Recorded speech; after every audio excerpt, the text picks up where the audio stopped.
જીએસટીના નવા દર લાગુ થતાં અમૂલના ચેરમેન અશોક ચૌધરીએ કહ્યું કે કેન્દ્ર સરકારના જીએસટી ઘટાડાના નિર્ણયથી ગ્રાહકોને મોટી રાહત મળશે। અમૂલે તાત્કાલિક અસરથી 700થી વધુ પ્રોડક્ટ્સના ભાવ ઘટાડ્યા છે। આ નિર્ણયથી ઘી, માખણ, આઈસ્ક્રીમ, ચીઝ, પનીર સહિતની અનેક પ્રોડક્ટ સસ્તી થશે। ખાસ કરીને યુએચટી મિલ્ક પરનો 5% જીએસટી નાબૂદ કરાયો, જ્યારે ઘી અને માખણ પરનો જીએસટી 12%થી ઘટાડીને 5% કરાયો। વડાપ્રધાન મોદીની જાહેરાતને સાકાર કરતા આ ભાવ ઘટાડો દિવાળી પહેલા ગ્રાહકો માટે મોટી ભેટ છે એવું અમૂલ કહી રહ્યું છે।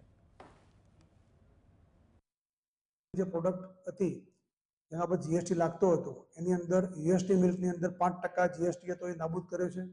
ઘી અને માખણમાં 12% જીએસટી હતો એની જગ્યાએ 5% કર્યો છે। એટલે આના કારણે જે પણ પ્રોડક્ટ અમારી અમૂલની હતી એ બધી અલગ અલગ 700 જેટલી આઇટમમાં એનો ફાયદો ગ્રાહકને થવાનો છે। યુએસટી મિલ્ક હોય, ઘી હોય, માખણ હોય, આઈસ્ક્રીમ હોય, ચીઝ હોય, પનીર હોય, આ બધાની અંદર ફાયદો થવાથી એનો ખૂબ મોટો લાભ આપણા ગ્રાહકોને મળવાનો છે।